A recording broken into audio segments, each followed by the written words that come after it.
مسیحا نے یہ ثابت کر دیا کہ ہمیں کس قدر گھبرانے کی ضرورت ہے. وہ جتنا بھی کہتے رہے کہ ہم نے گھبرانا نہیں ہے، لیکن ہم نے ان کی باتوں میں نہیں آنا. عوام کی تقدیر بدلنے کے لیے عوام کی تقدیر، یہی رک جائیے، یہی رک جائیے، 1 منٹ ذاتی ایجنڈا گیا ادھر ادھر، لیکن امریکی فوجی آ کر کے اور یہاں اسامہ بن لادن کا آملیٹ بنا کے چلے گئے. سر کچھ کنفیوز آ رہا ہوں میں، آصف علی زرداری صاحب کا قصور نہیں تھا؟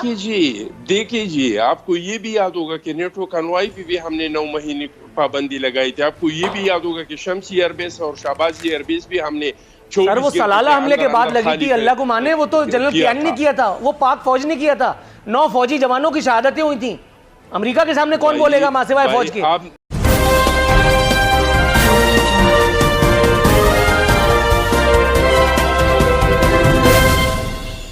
Pakistan International Airlines, Pakistan Steel Mills, ان سب کا ستیہ نہیں سوا ستیہ ناس ہوا ہے اسی سرکار کی ناک کے عین نیچے. کیسے؟ سمجھنے والے بخوبی سمجھ سکتے ہیں. منی بجٹ نے عوام کی چیخیں نکال دی ہیں. آٹا، چینی، دال، چاول، گوشت، فلانا ڈھمکانا سب کچھ عوام کی پہنچ سے مہنگا ہو گیا ہے. لیکن آپ فواد چودھری کو سنیں تو دل باغ باغ ہو جاتا ہے، رگوں میں خون کھولنے لگتا ہے. حماد اظہر کو دیکھیں تو آپ کی، لیکن خان صاحب کہتے ہیں گھبرانا نہیں ہے. باقاعدہ رنگ برنگی جھنڈیاں، میں سمجھ رہا تھا شاید کسی ملک کی آزادی کا دن ہے، پھر مجھے بتایا گیا کہ آج سال 9 ہے. ایسا کون سا تیر توپ تلوار چلا لیا میرے سرکار نے کہ سال 9 کا جشن منا رہے ہیں، یہاں کھانے کو روٹی نہیں ہے، اور اس کے بعد کہہ رہے ہیں کہ ایشین ٹائیگر بنانے والے ریاست مدینہ سے کہاں میچ کر پائیں گے. میڈم یہ میچ کمبخت نہیں تو مروا دیا وہ ورلڈ کپ جو ہمارے گلے پڑ گیا بری طرح سے. کیا کہیں گی؟ عوامی قتل کی جانب ایک اور قدم اٹھایا ہے میرے سرکار نے. اجتماعی قتال کروا کر کے ایک دفعہ ملک میں چھٹی کا اعلان نہ کر دیں میڈم. مجھے بڑی خوشی ہوئی نور العارفین کہ آپ نے بہت بیلنسڈ انٹرو دیا ہے. آج آپ نے ان حکمرانوں کی بھی کلاس لی ہے جو ہم سے پہلے یہاں پہ حکمرانی کر کے گئے ہیں، اور اچھا ایسا ہے کہ یہ میں ہر ہفتے کرتا ہوں میڈم، لیکن چونکہ اس دفعہ آپ کو فیس سیونگ کا موقع مل گیا اس لیے آپ کی تعریف بجا ہے، لیکن یہ کرتا میں ہر دفعہ ہوں. میری دوستی نون لیگ اور پی ٹی آئی اور تحریک انصاف اور یہ فلانا پیپلز پارٹی ہے وہ کسی سے نہیں ہے. جی اب آپ اپنے بیان پہ دوبارہ ڈٹ جائیے. نہیں، مجھے بالکل احساس ہے کہ آپ کو، آپ کے دل میں اگر درد ہے تو وہ عوام کا ہے، اور ہمارے بھی دل میں اگر درد ہے تو عوام کا ہی ہے. اب یہ مجھے بتائیں کون سی ایسی حکومت ہے جو کہ جان بوجھ کے پیٹرول کی قیمت بڑھائے گی جب تک کہ بہت شدید.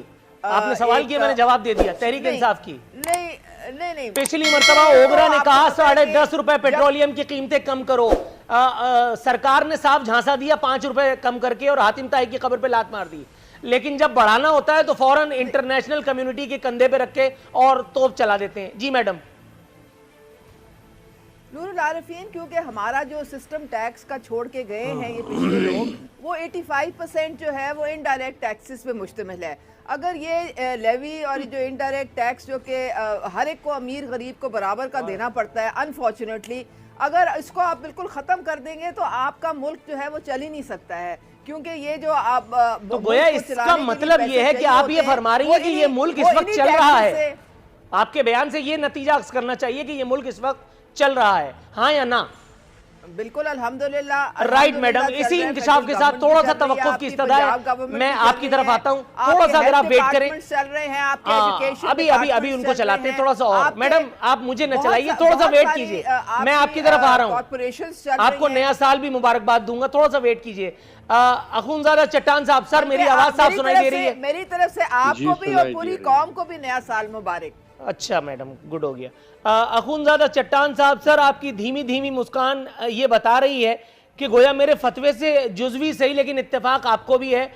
پیٹرولیم مصنوعات کی قیمتوں میں اضافے کے ذریعے ہینڈسم سرکار نے اپنی ترجیحات کا ایک مرتبہ پھر واشگاف الفاظ میں اعلان فرما دیا ہے، یعنی کہ ہم شدت سے گھبرانے میں لگ جائیں. بسم اللہ الرحمن الرحیم. سب سے پہلے تو میری طرف سے آپ کو، صدیق الفاروق صاحب کو، عظمی کاردار کو اور سارے پاکستان کی ساری دنیا کو، لوگوں کو نیا سال مبارک ہو، اور اللہ تعالیٰ سے دعا ہے کہ یہ سال امن و امان کا خوشی لے کے آئے اور لوگوں کی زندگی میں تھوڑا بہتری آئے ساری دنیا میں. اور کووڈ کا خاتمہ ہو. دیکھیں جی، میں آپ سے ایک درخواست کرتا ہوں، وہ یہ کہ آپ مہربانی کر کے کبھی بھی دوسرے وزیر اعظموں کا موازنہ یہ سلیکٹڈ وزیر اعظم کے ساتھ نہیں کرے. میں بالکل ماننے کو تیار ہوں کہ کسی کی حکومت میں بھی شہد اور دودھ کی نہریں نہیں بہہ رہے تھے، لیکن اس حکومت میں جتنا مہنگائی ہے اتنا مہنگائی کسی وزیر اعظم کی حکومت میں نہیں آئی ہے اس قوم پہ. اس حکومت میں جتنا کرپشن ہوا اتنا کرپشن کسی وزیر اعظم کے دور میں نہیں ہوا ہے. اس حکومت میں پاکستان کی جتنی ساری دنیا میں تنہا ہو گیا اتنا کبھی تنہا نہیں ہو چکا ہے. یعنی نالائق اور نااہلی کے وہ ریکارڈ ہے کہ وہ نہ پہلے کسی نے توڑے ہیں اور نہ آئندہ کوئی توڑیں گے. پہلے کوئی اس طرح کا وزیر اعظم نہیں آیا ہے کہ انہوں نے ہر روز قوم سے جھوٹ بولا ہے. کیسی لگی یہ پھلجھڑی؟ پاکستان میں خاموش انقلاب آ رہا ہے اور یہ کہنے والا وقت کا انقلابی، وقت کا مسیحا خود ہمارا وزیر اعظم ہے. محترمہ عظمیٰ کاردار صاحبہ، آپ کے خیال میں وزیر اعظم کا تقریر نویس، اس کو کوئی سخت سے سخت سزا اگر دی جائے تو بھی اس کی بدترین کارکردگی کا محاسبہ کیا جا سکتا ہے؟ پیٹرول کی قیمتیں بڑھتی ہیں، وزیر اعظم کے نام سے بیان چل جاتا ہے گھبرانا نہیں ہے. بجلی کی قیمتوں میں عوام کو ریلیف دینے سے وزیر اعظم خود صاف انکاری ہوتے ہیں، کہتے ہیں ہم نہیں کر سکتے، لیکن عوام نے گھبرانا نہیں ہے. ریاست مدینہ کی بات کر رہے ہوتے ہیں اور یہاں ریاست کوفہ ٹائپ کی ایک سلطنت میں ان کی جو حکومت ہے اس میں ان کی ناک کے نیچے عوام پر کوڑے بازی ہو رہی ہے، سنگ باری ہو رہی ہے، لیکن وزیر اعظم ٹس سے مس نہیں ہوتے اور اوپر سے کہہ رہے ہیں ملک میں خاموش انقلاب آ رہا ہے. میڈم، ان دو اینکران کرام کے علاوہ یہ انقلاب اور کتنے اینکروں کو نظر آ رہا ہے جو اس وقت آپ کے پیرول پہ، جن کے نام میں بھی خان لگا ہوا ہے، اور آپ کی سرکار کا راستہ جن دونوں کے شوز سے ہو کر کے گزرتا ہے، جن کو ان کی اجرت اس وقت تک نہیں مل جاتی جب تک عمران خان رحمۃ اللہ علیہ کہہ کر کے وہ اپنے پروگرام کا آغاز نہیں کرتے اور پاکستان تحریک انصاف پائندہ باد کہہ کے اپنے شو کا اختتام